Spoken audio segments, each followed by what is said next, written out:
All right, let's take a look at section 2. Here's the question.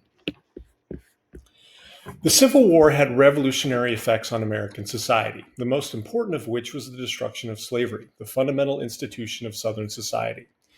The emancipation of America's 4 million enslaved people in numbers, scale, and economic value was far greater than any other emancipation of enslaved people or serfs in Russia in the world. At the war's beginning, Lincoln identified the North's cause with the cause of free labor. But Lincoln also initially stated that the conflict was not being fought to end or limit slavery, but to preserve the Union. He wanted to keep the border slave states of Delaware, Maryland, Kentucky, and Missouri in the Union and build the broadest possible base of support for the war in the North. As Confederates used slave labor for military purposes and blacks began to escape to Union lines, this initial policy of ignoring slavery became untenable. By the end of 1861, Union commanders had begun treating escaped slaves as contraband of war, property of military value subject to confiscation. Southern blacks themselves took actions that propelled the Union toward ending slavery. Well before Lincoln's Emancipation Act, enslaved people saw the war as an opportunity to gain their freedom. Thousands escaped to the safety of Union lines, crippling many plantations. In areas occupied by Northern soldiers, enslaved people refused to work unless paid.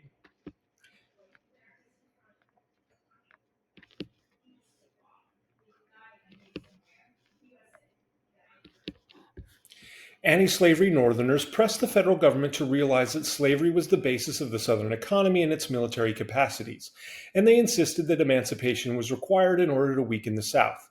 Abolitionists and radical Republicans demanded, none more adamantly than Frederick Douglass, that abolition become a war aim. Congress, frustrated by military failures, prohibited the Army from returning fugitive slaves, abolished slavery in Washington, D.C. and the territories, and passed the Second Confiscation Act, which freed enslaved people of disloyal owners in Union occupied territory and enslaved people who escaped to Union lines. But Lincoln reversed the policies of Union generals who declared emancipation in their districts, and he still endorsed colonization as a solution to slavery. In summer of 1862, Lincoln decided that emancipation had become a military and political necessity. He delayed his intention to free the slaves until after a Union victory, and after the Battle of Antietam, he issued a preliminary Emancipation Proclamation. Democrats in the North used the declaration to gain votes, arguing that Republicans threatened to inundate the North with cheap black labor and allow blacks to marry white women. The Democrats gained considerable political victories in some northern states, and Lincoln, now on the defensive, revived plans for gradual emancipation and colonization and downplayed racial equality. On January 1st, 1863, Lincoln signed and issued the Emancipation Proclamation. The document did not free all the slaves and at first applied to very few. Based on Lincoln's authority as military commander in chief, the proclamation exempted areas under Union control. It thus did not apply to loyal border slave states that had not seceded or to parts of the Confederacy occupied by Union forces, such as Tennessee and parts of Virginia and Louisiana. But it did declare free the vast majority of the South's enslaved people, more than 3 million men, women, and children.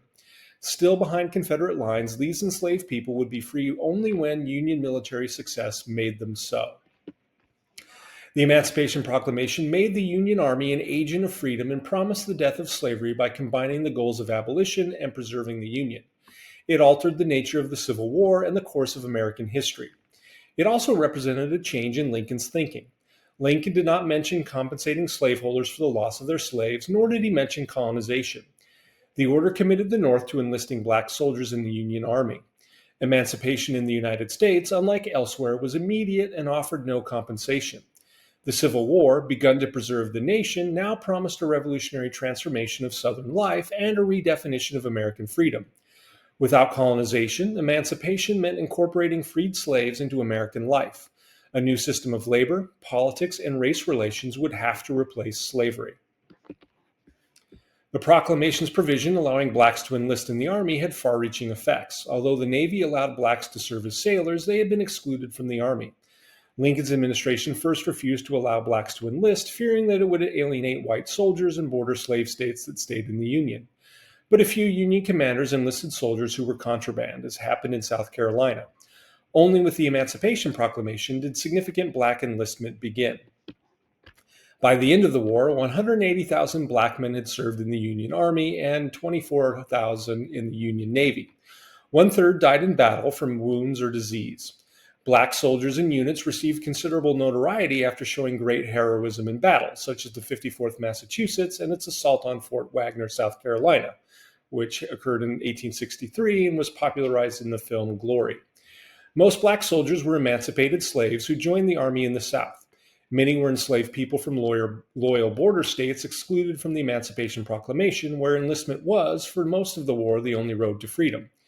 Here, black military service undermined slavery because Congress expanded the proclamation to liberate the families of black soldiers as well.